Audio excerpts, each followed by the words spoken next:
प्यारे साथियों नमस्कार। एक बार फिर से आपका स्वागत है आपके प्यार से प्लेटफॉर्म विद्याकुल पर। साथियों, जैसा कि आप सभी बच्चे जानते हैं कि आपकी कक्षा 11वीं की परीक्षा होने वाली है 16 मार्च से, और आप अपनी इस तैयारी को लेकर के बहुत ही चिंतित होगी। सर क्या पढ़ें, कैसे पढ़ें? जीव विज्ञान में 22 चैप्टर है और हम ये बात जानते हैं कि हर एक चैप्टर से क्वेश्चन तो आएगा ही आएगा। तो सर जरा हमें इतना बता दीजिए, क्या हमको सब कुछ पढ़ना है या फिर पूरी किताब में से कुछ वो चुनिंदा टॉपिक बताइए जो कि हम पढ़ करके अच्छे अंक को प्राप्त कर सके। तो आपको फिक्र नहीं करनी है, आपने साल भर मेरे साथ पढ़ाई की है, आपको हर एक चैप्टर को बहुत डिटेल में पढ़ाया हुआ है, हर एक टॉपिक को बहुत अच्छे से आपके ब्रेन में फिक्स किया हुआ है, और एग्जाम टाइम में भी आपका साथ नहीं छोड़ेंगे आपके केडी भैया। और इसी कड़ी में मैं आपके सामने लेकर आ गया हूं चैप्टर नंबर 1 से लेकर 22 तक के वो सारे के सारे, यानी संपूर्ण किताब के वो इंपॉर्टेंट टॉपिक, वो महत्वपूर्ण टॉपिक जो कि आपकी परीक्षा में बहुत बहुत बहुत इंपॉर्टेंट है, और कई साल के पेपरों का एनालिसिस करने के बाद ये टॉपिक बाहर निकाले गए हैं। तो आओ बच्चों, बिना किसी देरी के स्टार्ट करते हैं। चैप्टर 1 में कौन से वो टॉपिक है जो आपको पढ़ना है? तो जो आपका जीव जगत या जीव जगत में विविधता नाम का जो पहला चैप्टर है, सजीव जगत नाम से आपको दिखता है, तो उस चैप्टर में आपका जो सबसे इंपॉर्टेंट टॉपिक है वो है जीवों में विशेषताएं, द्विपद नामकरण और टेक्सोनॉमिक श्रेणियां। अब आपको ये सब चीजें याद होंगी, नहीं याद होंगी तो मैं थोड़ा थोड़ा करके आपको याद दिला देता हूं कि ये चीजें क्या होती हैं। अगर जीवों में विशेषता की बात करें तो यहां पर आपको पढ़ाया गया था ना कि भैया कोई भी जीव जो होता है उसमें कुछ विशेषताएं होती हैं। जैसे जीव क्या करते हैं, जीव में वृद्धि होती है, जीव में जनन होता है, और यही नहीं भैया, जीव में उपापचय होता है, और उनके अंदर चेतना पाई जाती है, उनके अंदर कोशिकी संगठन पाया जाता है। तो ये सब जीव की विशेषताएं होती है। तो जीव की विशेषताएं क्या होती हैं, कौन सी ऐसी विशेषताएं होती है जो सामान्य होती हैं, कौन सी ऐसी विशेषताएं होती हैं जो विशिष्ट होती हैं, इन सबको आपको अच्छे से पढ़ना है। द्विपद नामकरण बच्चों आप जानते हैं कि कैरोलस लीनियस नाम के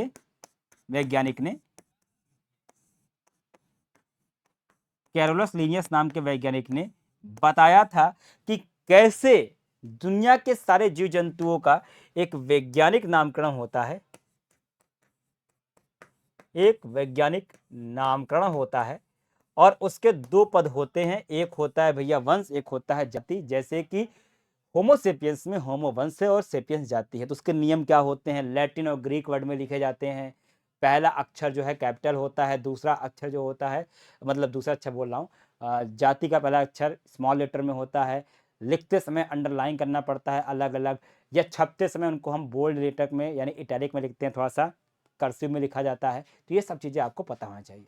टैक्सोनॉमी श्रेणियाँ होती हैं बच्चों, जैसे कि आप जानते हो जगत में डिवाइड करते हैं, संघ में डिवाइड करते हैं, या प्रभाग में डिवाइड करते हैं, वर्ग में डिवाइड करते हैं, गण में, वंश में, जाति में, इन सब में हमने क्या किया है, जीवों को विभाजित किया है जब हम वर्गीकरण करते हैं। तो इन सब चीजों को थोड़ा थोड़ा करके आपको पढ़ के जाना है, बहुत डिटेल में नहीं पढ़ना है, पर इनसे क्वेश्चन आते हैं, पर इनको आपको पढ़ के जाना है। अध्याय 2 की अगर हम बात करें तो अध्याय 2 में आपका जिसका नाम है जीव जगत का वर्गीकरण, तो इस चैप्टर में से आपके जो सबसे इंपॉर्टेंट टॉपिक है वो है एक, 5 जगत का वर्गीकरण क्या होता है, मोनेरा की विशेषता क्या होती है, प्रोटिस्टा की विशेषता क्या होती है, वायरस और वायरॉइड क्या होते हैं, ये आपको पता पढ़ करके जाना है। 5 जगत का वर्गीकरण अगर आपको याद होगा कि RH वीटेकर नाम के वैज्ञानिक थे, ठीक है। तो RH वीटेकर नाम के वैज्ञानिक थे जिन्होंने क्या किया था, पूरे जीवों को 5 जगत में बांट दिया था। जैसे जगत मोनेरा में, जगत प्रोटिस्टा में, कवक में, जंतु में, पादप में। तो इनके बारे में थोड़ा थोड़ा जानकारी रख के जाइएगा, किस जगत के क्या क्या लक्षण होते हैं। और इसमें भैया मोनेरा जगत के बारे में आपको थोड़ा सा डिटेल में पढ़ के जाना है कि मोनेरा में जितने भी प्रोकैरियोटिक एक कोष के जीव होते हैं उनको हम किस में रखते हैं, उसको हम मोनेरा जगत में रखते हैं। सारे जीवाणु नीली हरी शैवाल जो होते हैं उनको रखा जाता है। प्रोटिस्टा के बारे में याद करना है आपको कि इसमें सारे के सारे जितने भी यूकैरियोटिक एक कोष के जीव होते हैं उनको हम रखते हैं जगत प्रोटिस्टा में। ठीक, इसके बारे में आपको पढ़ के जाना है। इसके जितने ही पार्ट होते हैं, जैसे कि क्राइसोफाइट, क्या होते हैं क्राइसोफाइट, क्या होते हैं डाइनोफ्लाइजलेट, क्या होते हैं यूग्लिनॉइड, इन सबको प्रोटोजोआ, ठीक है, औपंग कवक क्या होते हैं, स्लाइम मोड्स, इन सबको आप पढ़ के जाइएगा। वायरस और वायरॉइड में अंतर क्या होता है, आप याद रखिएगा कि वायरस जो होते हैं, अगर हम वायरस की बात करें तो वायरस होते हैं भैया प्रोटीन और आनुवांशिक पदार्थ से मिलकर के बनी संरचना होती है, जिसकी खोज दिमित्री इवोनवस्की नाम के वैज्ञानिक ने की थी। सबसे पहले टीएमबी नाम का वायरस खोजा था। और इसके अलावा भैया अगर हम वायरॉइड की बात करें तो उसमें केवल आरएनए होता है, जो कि पौधों में करता है बीमारियां, जैसे कि पोटैटो ट्यूबर, क्या नाम था उसका, पोटैटो स्पिंडल ट्यूबर, ठीक है, ऐसे कुछ नाम था उसका, ठीक है। तो वो बीमारी करने का काम करता है। तो ये बीमारी करने का काम कौन करता है, वायरॉइड करता है, ठीक है। तो इसको अच्छे से पढ़ करके आपको जाना है। आगे अगर हम बात करें बच्चों चैप्टर नंबर 3 की, पादप जगत, अगेन बहुत इंपॉर्टेंट चैप्टर है। कक्षा 12 में पादप जगत यानी कि प्लांट से केवल और केवल एक ही चैप्टर आता है, तो यहाँ पे प्लांट वाला सारा चैप्टर बहुत महत्वपूर्ण है।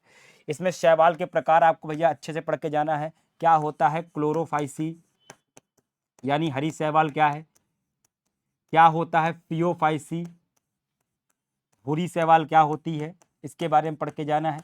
क्या होता है रोडोफाइसी, लाल शैवाल क्या होता है, इन सब के बारे में आपको विद डिटेल में पढ़ करके अच्छे से जाना है।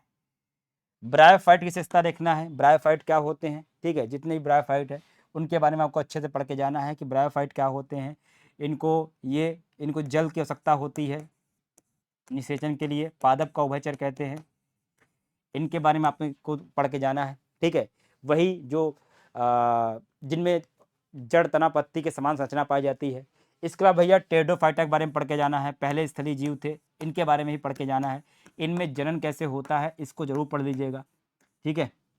जिम्नोस्पर्म और एंजियोस्पर्म में अंतर बताना है कि जिम्नोस्पर्म जो होते हैं भैया उनमें क्या होता है, आवरण रहित बीज पाए जाते हैं जिम्नोस्पर्म में, यानी कि अनावृत बीजी में। वहीं अगर हम बात करें आवृत्त बीजी में तो आवरण युक्त बीज यानी फल युक्त बीज पाए जाते हैं, फल के अंदर बीज पाए जाते हैं। तो इन सब चीज़ों को आपको पढ़ के जाना है, बहुत इंपॉर्टेंट है। चैप्टर नंबर 4 जिसका नाम है प्राणी जगत, अगेन बहुत बहुत इंपॉर्टेंट चैप्टर है। इसमें आपको क्या क्या पढ़ना है, सिमिट्री के प्रकार, मतलब आपको बताया था कोई भी जीव जो होता है उसको हम अगर एक काल्पनिक अच्छे से काटे जो कि इसके बिंदु से जाता है तो उसको हम सिमिट्री या सममिति कहते हैं। सममिति के प्रकार जो होते हैं कौन से होते हैं, अरीज सममिति पढ़ के जाना है बच्चों अच्छे से आपको। द्विपार्श्व सममिति किसे कहते हैं ये भी आपको अच्छे से पढ़ के जाना है, द्विपार्श्व सममिति क्या होती है, इन सबको अच्छे से पढ़ के जाना है। आप जानते हैं आपके पास 11 प्रकार के संघ होते हैं, प्रोटोजोआ हो गया, ठीक, 11 प्रकार के संघ हो गया, प्रोटोजोआ बोल दिया, पोरीफेरा हो गया, सिलेंटेटा हो गया, टीनोफोरा हो गया, प्लेटियलमेंथीज, स्केलोमेंथीज, एनेडा, आर्थ्रोपोडा, इन सबको पढ़ के जाना है। सबके एटलीस्ट दो दो अच्छा आपको पता होना चाहिए कि पोरीफेरा की क्या विशेषता होती है, सिलेंटेटा क्या विशेषता होती है, सबकी विशेषता को पता होना चाहिए। कॉर्डेटा के लक्षण, कॉर्डेटा बहुत इंपॉर्टेंट बच्चों, तो कॉर्डेटा को डिटेल में पढ़ के जाना है कि कॉर्डेटा क्या होते हैं, रज्जुकी अरज्जुकी क्या होते हैं, कॉर्डेटा में गिल पाए जाते हैं, कॉर्डेटा में नोटोकॉर्ड पाई जाती है। इन सब चीज़ों को अच्छे से पढ़ करके ही आप एग्जाम देने जाएंगे। चैप्टर नंबर अगर 5 की बात किया जाए तो इसमें पुष्पी पादपों की आकार की, अगेन बहुत इंपॉर्टेंट चैप्टर है।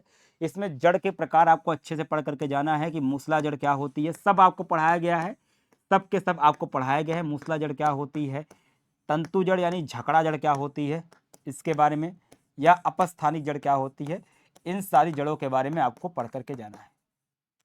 इन सारी जड़ों के बारे में आपको अच्छे से पढ़ करके जाना है।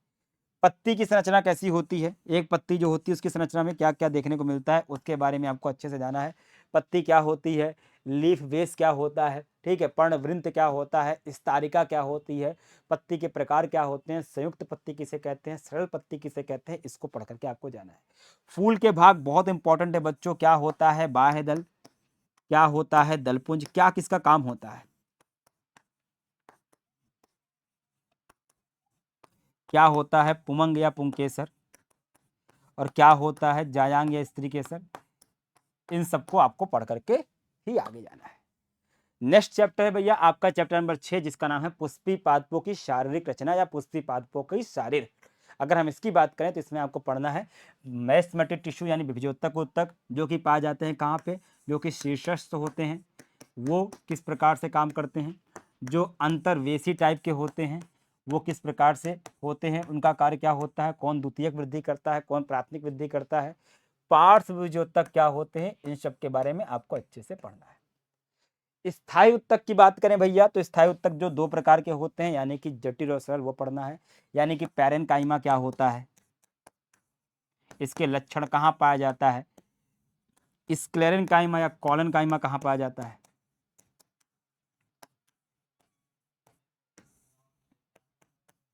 स्क्लेरेनकाइमा दृढ़ उत्तक कहाँ पाया जाता है।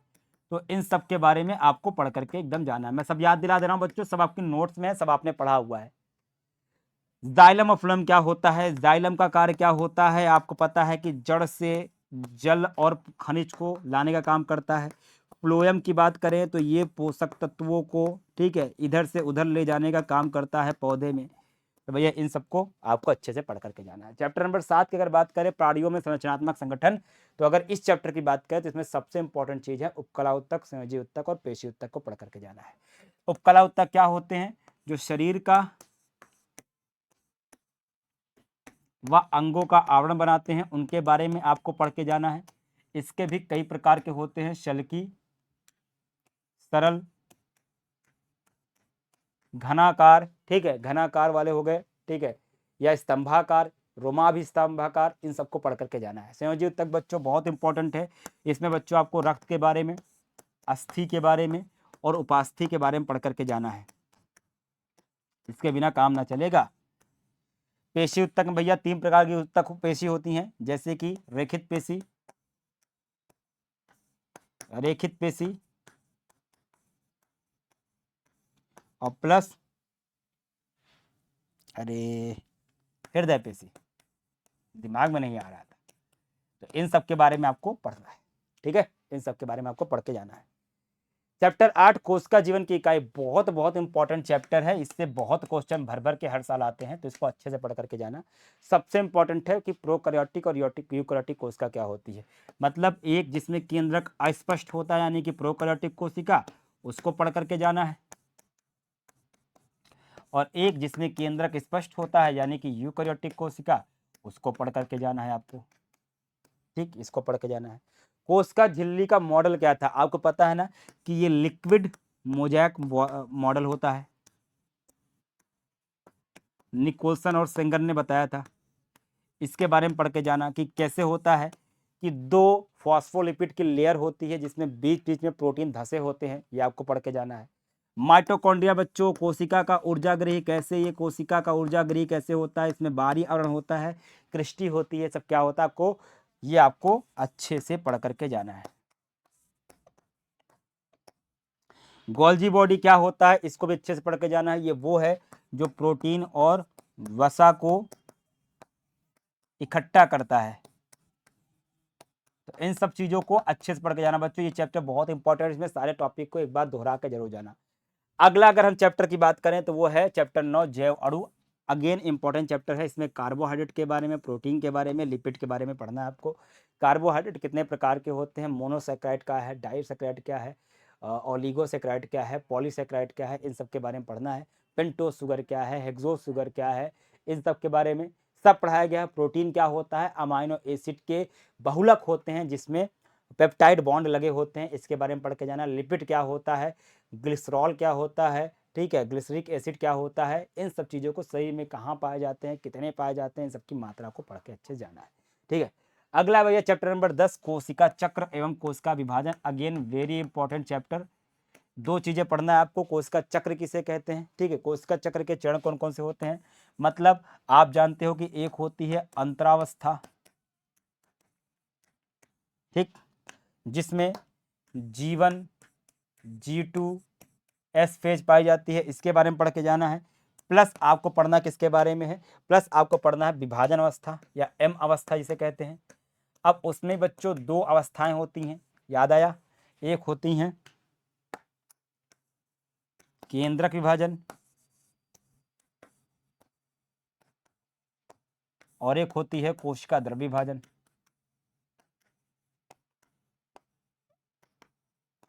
अब बबुआ इसमें भी pro Meta, prophase, metaphase, anaphase,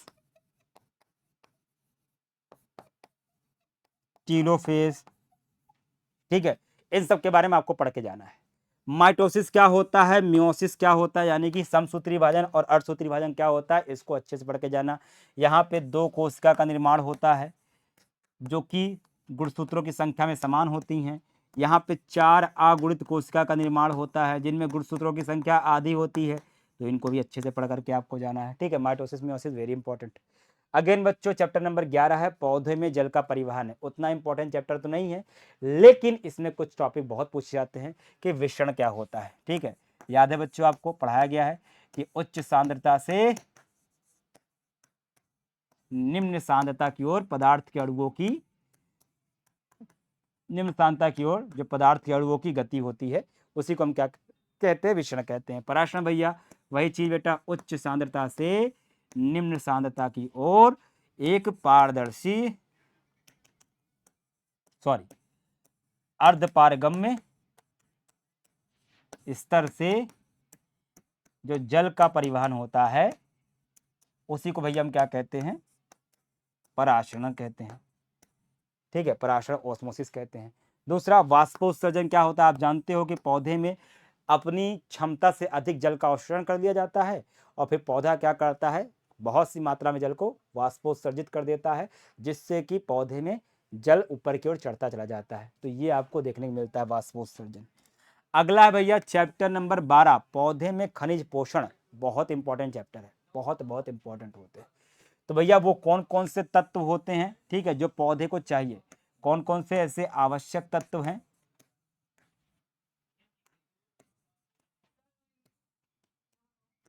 ठीक है, जो पादप में वृद्धि हेतु,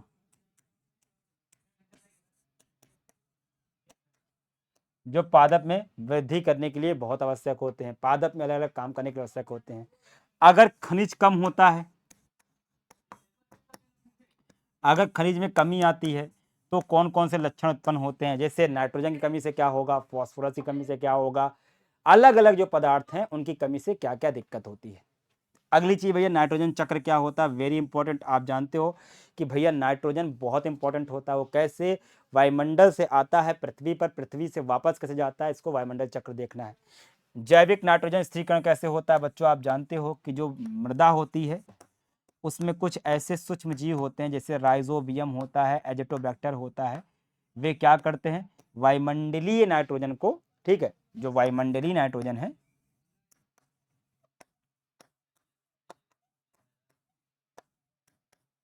ठीक है, इसको स्थिर यौगिक में बदल देती है, इसको स्थिर यौगिक में बदल देती है, और इसे हम क्या कहते हैं, जैविक नाइट्रोजन स्थिरीकरण कहते हैं। बहुत बहुत इंपॉर्टेंट टॉपिक है, इसको ही पढ़ के जरूर जाना। अगेन बच्चों हम आगे बढ़ें तो चैप्टर नंबर 13 आता है प्रकाश संश्लेषण, यानी कि उच्च पादपों में प्रकाश संश्लेषण, फोटोसिंथेसिस क्या होता है। अगर हम इसकी बात करें तो प्रकाश संश्लेषण की प्रक्रिया कैसी होती है आपको यह बताना है, कहाँ होती है ये आपको बताना है। आपको पता है कि पत्ती में होती है मीजोफिल कोशिका, मीजोफिल कोशिका के अंदर होता है हरित लवक, हरित लवक के अंदर ग्रेना और स्ट्रोमा के अंदर प्रकाश की अभिक्रिया होती है संश्लेषण की। इसमें एक होता है लाइट रिएक्शन जिसमें जल का अपघटन होता है, जिसमें जल का अपघटन होता है, हाइड्रोलिसिस ऑफ या फोटोलिसिस ऑफ वाटर होता है, प्लस ऑक्सीजन बाहर निकलती है और एटीपी व एनएडीपीएच बनता है, एटीपी और एनएडीपीएच का निर्माण होता है। केल्विन साइकिल आपको पढ़ना है भैया, बहुत इंपॉर्टेंट, जिसमें आप जानते हो कि भैया एटीपी और एनएडीपीएच का इस्तेमाल करके, एटीपी और एनएडीपीएच का इस्तेमाल करके हम क्या करते हैं, हम भोजन का निर्माण करते हैं, हम मतलब पौधे। ठीक, तो केल्विन साइकिल। C3 पौधे क्या होते हैं, C4 पौधे क्या होते हैं, वे होते हैं जिसमें पीजीए बनता है, पहला केल्विन चक्र में बनने वाला स्थिर यौगिक जो होता है, स्थायी यौगिक होता है, 3 कार्बन वाला पीजीए होता है। और C4 पौधे वो होते हैं जिसमें केल्विन साइकिल में बनने वाला पहला स्थायी यौगिक OAA यानी कि ऑक्जेलो एसिटिक एसिड होता है, जिसमें 4 कार्बन होते हैं। तो C3 और C4 पौधे आपको पढ़ के जाना है। चैप्टर नंबर 14 की बात करें तो पौधों में श्वसन कैसे होता है, इसके बारे में पढ़ना है। ये बहुत इंपॉर्टेंट चैप्टर है बच्चों, इससे हर जगह नीट से लेकर हर जगह क्वेश्चन बहुत आते हैं। तो अगेन बच्चों ये बहुत इंपॉर्टेंट चैप्टर है बच्चों, इसको अच्छे से पढ़ के जाना है। अगर हम इसकी चर्चा करें तो इसमें क्या क्या चीज़ें होती हैं, इसमें एक होता है ग्लाइकोलिसिस। अब ग्लाइकोलिसिस की बात करें तो ग्लाइकोलिसिस वे चीज होती है जिसमें क्या होता है, कोशिका में, ठीक है, जो ग्लूकोज काड़ू है वो टूट के पायरुविक एसिड बनाता है, जो टूटकर पायरुविक अम्ल बनाता है।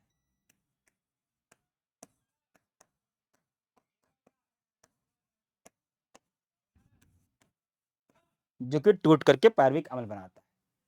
क्रेब साइकिल की बात करें या क्रेब चक्र की बात करें तो क्रेब चक्र क्या होगा बच्चा? क्रेब चक्र वो चक्र होता है जो आपको देखने को मिलता है कहां पर? जो देखने को मिलता है माइटोकॉन्ड्रिया में,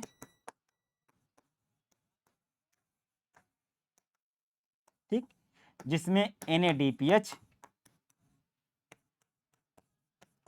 FAD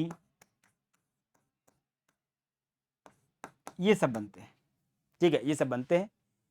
और ये ETS इलेक्ट्रॉन ट्रांसपोर्ट सिस्टम या चेन, जिसमें आप देखते हो कि माइटोकॉन्ड्रिया में ही क्या बनता है,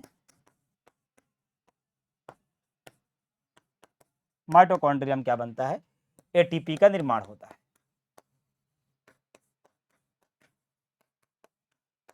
तो याद रखना है। तो ये भी इंपॉर्टेंट चैप्टर बच्चों, ये आपको पढ़ करके जाना है। पौधों में श्वसन कैसे होता है? अगर हम खाना खा रहे हैं, वो ग्लूकोज हमारी बॉडी में जाने के बाद माइटोकॉन्ड्रिया, आपने खूब पढ़ा है कि हमारा शरीर जो है ऊर्जा बनाता है। हमारे शरीर में माइटोकॉन्ड्रिया के अंदर ऊर्जा बनती है। Mitochondria is the power house of the cell.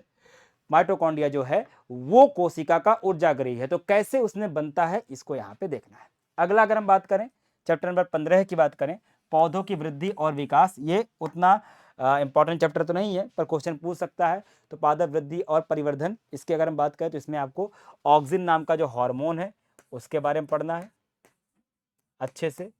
Gibberellin नाम का जो हार्मोन है इसके बारे में पढ़ना है, ये क्या होता है। और फोटो पीरियोडिज्म क्या होता है, या जिसको हम कहते हैं इसकी हिंदी क्या थी, मैं एकदम से मेरे दिमाग से स्लिप कर गया है। प्रकाश प्रकाश अवधि, प्रकाश अवधि, ठीक, ऐसे कुछ होता है, ठीक है। फोटो प्रकाश संदीप्तता, नहीं, प्रकाश संदीप्तता, प्रकाश दीप्तिकालता, प्रकाश दीप्तिकालता। तो प्रकाश दीप्तिकालता की अगर हम बात करें तो ये वो अवधि है प्रकाश की, सूर्य के प्रकाश की वह अवधि जो किसी पुष्प को खिलने के लिए आवश्यक होती है, उसको हम प्रकाश दीप्तिकालता कहते हैं। तो इसको पढ़ करके जाना। अगले अगर हम बात करें पाचन और अवशोषण की, ये आ गया भैया किसके बारे में, ये आ गया आपके मानव के क्रिया विज्ञान के बारे में आ गया। तो ह्यूमन फिजियोलॉजी से आ गया। बहुत इंपॉर्टेंट चैप्टर है बच्चों। पाचन तंत्र क्या होता है बच्चों? पाचन तंत्र, इसमें डायग्राम बहुत पूछता है। तो पाचन तंत्र क्या होता है, इसका डायग्राम बहुत अच्छे से पढ़ करके जाना। आपको याद होगा मैंने आपसे कई बार बनवाया है ये डायग्राम। तो ये वाला डायग्राम जो है इसको अच्छे से पढ़ करके जाना।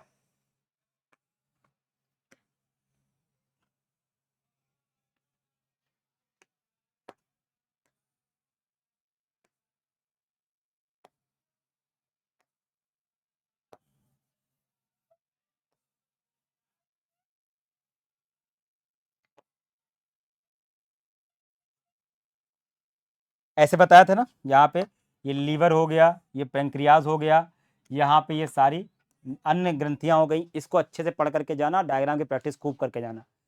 पाचक एंजाइम कौन से होते हैं भैया? अमाशय में अलग एंजाइम होते हैं, आप जानते हो अमाशय में पाए जाते हैं पेप्सिन वैक्सीन, इनकी बात करके जाना, ठीक है। इसके अलावा भैया आपकी लार भी पाए जाते हैं माइलेज जैसे एंजाइम, उसके बारे में बात करके जाना, ठीक है। इसके अलावा भैया आपकी छोटी आंत में और बड़ी आंत में भी कुछ एंजाइम पाए जाते हैं, उसके बारे में बात करना। छोटी आंत में पचे हुए भोजन का अवशोषण कैसे होता है, रसांकुर के बारे में, कैसे रसांकुर में भोजन का अवशोषण होता है वो देखना। पाचन की प्रक्रिया कैसी होती है, मुख से लेकर के बड़ी आंत में पाचन की प्रक्रिया कैसी होती है। जब हम खाना खाते हैं तो मुंह में कैसे वो पहले टूटता है, फिर उसके बाद वो जब जाता है पेट में उसका आंशिक पाचन होता है, फिर वो छोटी आंत में जाता है तो उसका पूर्ण पाचन होता है और अवशोषण होता है। बड़ी आंत में अपचे हुए भोजन को गूदा द्वार से बाहर निकाल दिया जाता है मल के द्वारा। इस पूरी प्रक्रिया पे भी क्वेश्चन पूछ सकता है। लीवर का काम क्या है, अग्नाशय का काम क्या है, इन सब के बारे में भी क्वेश्चन पूछ सकता है। अगला भैया चैप्टर नंबर 17 श्वसन और गैसों का विनिमय। बहुत इंपॉर्टेंट चैप्टर ये है भैया। श्वसन तंत्र क्या है, इसका भी डायग्राम बहुत इंपॉर्टेंट है, तो इसका भी डायग्राम आप अच्छे से प्रैक्टिस करके जाना। इसका डायग्राम भी कई बार पूछा हुआ है, तो डायग्राम वही बच्चों, मैंने इसको भी इस क्लास में बनवाया है।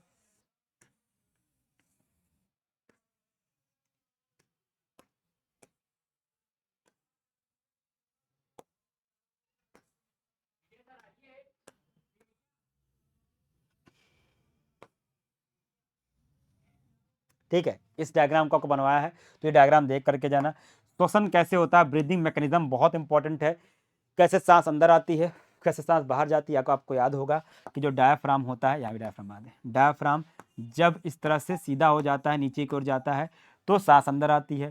फिर वापस जब ये अपने रिलैक्स हो जाता है, तो सांस बाहर निकल जाती है। तो इसके बारे में। इसके अलावा गैसों का परिवहन कैसे होता है, ऑक्सीजन को कौन लेकर के जाता है, CO2 को कौन लेकर के जाता है, इसके बारे में।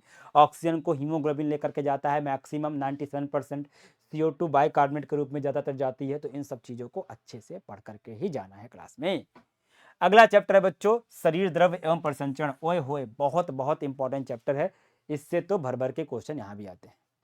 क्या होता है रक्त के घटक। रक्त में भैया दो प्रकार के घटक होते हैं, आप जानते हो। एक होता है प्लाज्मा और एक होता है रक्त कणिका। अब रक्त कणिका में भी क्या होता है बच्चों, आपको क्या क्या देखना है। एक तो भैया देखना है भैया क्या होती है RBC, क्या होती है WBC, और क्या होती है भैया हमारी RBC, WBC और प्लेटलेट्स। ठीक है, तो इन सब के बारे में अच्छे से पढ़ करके जाना है। हृदय की संरचना की अगर बात करें, तो हृदय की संरचना किस प्रकार की होती है, तो भैया हृदय कैसा है, तो ये चतुष्कोष्ठी होता है। और यही नहीं बच्चों, इसका डायग्राम भी बहुत इंपॉर्टेंट है। तो इसका डायग्राम भी बच्चों अच्छे से प्रैक्टिस करके ही जाना क्लास में। ठीक है, इससे भी कई क्वेश्चन पूछे जाते हैं।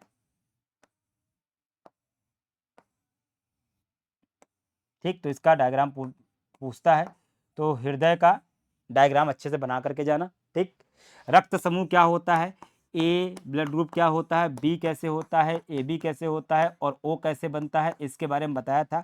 क्या होता है एंटीजन, क्या होता है एंटीबॉडी, इन सब चीज़ों के बारे में पढ़ के ही जाना है। ठीक है, पूरी किताब से क्वेश्चन आंसर आते हैं। और चिंता ना करना भैया, बहुत इंपॉर्टेंट जो ऑब्जेक्टिव और सब्जेक्टिव क्वेश्चन हैं वो आपको कराए जाएंगे लाइव में। ठीक है, इसी चैनल पर, तो सब्सक्राइब जरूर कर लेना। आपको कक्षा 11 के बहुत इंपॉर्टेंट क्वेश्चन कराए जाएंगे, जो कि परीक्षा में 100% आने वाले हैं। लेकिन उससे लिए आपको इसको पढ़ के जाना पड़ेगा। एकदम तुक्के मारी पे काम नहीं चाहिए, क्योंकि लिखने के लिए भी तो कुछ आना चाहिए। मैं क्वेश्चन बता दूं तो एटलीस्ट आपको पता तो होना चाहिए ना कि लिखेंगे कैसे, वरना तुम लिखो कैसे सब्जेक्टिव वाले क्वेश्चन। अच्छा भैया 19वां नंबर आपका चैप्टर है उत्सर्जन। अगेन बहुत इंपॉर्टेंट है। किडनी की संरचना कैसी होती है, किडनी कैसे होती है। नेफ्रॉन वेरी वेरी इंपॉर्टेंट है बच्चों। नेफ्रॉन का डायग्राम भी पूछता है। मूत्र का निर्माण कैसे होता है, नेफ्रॉन का डायग्राम अच्छे से देख लो। कुछ इस प्रकार का डायग्राम होता है।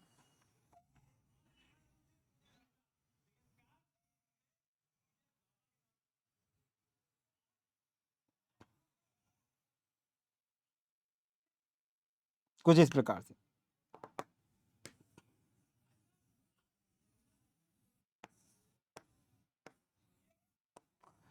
तो ये जो डायग्राम है इसको अच्छे से याद करके जाना। मूत्र का निर्माण कैसे होता है, ये भी मतलब परानिस्यंदन कैसे होता है, फिर पुनरावशोषण कैसे होता है, स्रावण कैसे होता है, काउंटर करंट मैकेनिज्म क्या होता है, इन सबको पढ़ करके ही जाना है। चैप्टर नंबर अगर हम बात करें 20 की, गति और संचरण। ठीक है, गमन एवं संचरण की बात करें तो अगेन बच्चों बहुत इंपॉर्टेंट चैप्टर है। मांसपेशी के प्रकार, वही जितनी मांसपेशियां हैं वो देखना है आपको, यानी कि रेखित कैसे होती हैं, अरेखित कैसे होती हैं, हृदय कैसे होती हैं। और अगेन बच्चों हड्डियों के प्रकार, क्या होता है भैया अच्छी कंकाल, और क्या होता है उपांगीय कंकाल। इन सब के बारे में आपको पढ़ करके जाना है। अच्छी और उपांगीय कंकाल के बारे में पढ़ के जाना है। करोटी में कितनी अस्थि होती है, चेहरे में कितनी अस्थि होती है, और मेरुरज्जु में कितनी होती है, सॉरी मेरुदंड में कितनी हड्डियां होती हैं, पसलियों में कितनी हड्डी होती है, ये एक हाथ में कितनी हड्डियां होती हैं, श्रोणि मेखला अंश मेखला में कितनी हड्डियां होती हैं, पैर में कितनी अस्थियां होती हैं, इनको पढ़ के आपको जाना है। 80 किस में होती हैं, 126 कहाँ पे होती हैं, सब कुछ। 21वां चैप्टर भैया तंत्रिका नियंत्रण और समन्वय। भैया बहुत इंपॉर्टेंट है। न्यूरॉन क्या होता है, इसका डायग्राम भी खूब पूछता है। तो एक तंत्रिका कोशिका का डायग्राम भी खूब पूछता है। तो भैया इस डायग्राम को ही प्रैक्टिस करके ही जाना। ये सब डायग्राम बहुत बहुत इंपॉर्टेंट है बच्चों।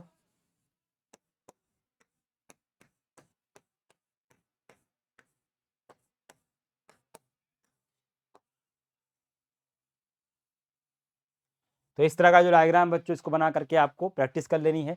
रिफ्लेक्स एक्शन यानी कि प्रत्यावर्ती क्रिया क्या होती है, ये प्रत्यावर्ती क्रिया क्या होती है ये आपको अच्छे से पढ़ना है। मानव मस्तिष्क क्या होता है, क्या होता है अग्र मस्तिष्क, क्या होता है मध्य मस्तिष्क और क्या होता है पश्चिम मस्तिष्क, क्या होता है सेरिब्रम यानी अनुमस्तिष्क, क्या होता है मेडुला ऑब्लोंगाटा, क्या होता है भैया, सब कुछ प्रामस्तिष्क के बारे में, अनुमस्तिष्क के बारे में सब कुछ आपको डिटेल में जानना है। अगला है भैया हमारे सामने चैप्टर नंबर 22 और ये हमारा अंतिम चैप्टर भैया रासायनिक समन्वय एवं एकीकरण। बहुत इंपॉर्टेंट है भैया, हमारे पास कौन कौन सी अंतःस्रावी ग्रंथियां पाई जाती हैं ये आपको अच्छे से पढ़ करके जाना है। फॉर एग्जाम्पल आपको पता होना चाहिए कि हमारे पास क्या, अगर हम बात करें तो हमारे पास ये हमारे ब्रेन में होता है जिसको हम क्या कहते हैं, हाइपोथैलेमस से कौन कौन से हार्मोन निकलते हैं, पीयूष ग्रंथि से कौन कौन से हार्मोन निकलते हैं, पीयूष ग्रंथि के हार्मोन के बारे में पता होना चाहिए। थाइमस से कौन से हार्मोन निकलते हैं, अधिवृक्क से क्या निकलते हैं, थायराइड से क्या निकलते हैं, इन सारे कम से कम ग्रंथियों के बारे में आपको पता होना चाहिए कि वो ग्रंथियां कौन कौन सी हमारे पास होती हैं। हार्मोन किसे कहते हैं, कितने प्रकार के होते हैं, थायराइड ग्रंथि कौन सी होती है, इंसुलिन और ग्लूकेगॉन हार्मोन जो कि आपके अग्नाशय से निकलते हैं, उनके बारे में भी आप अच्छे से पढ़ करके जाइएगा।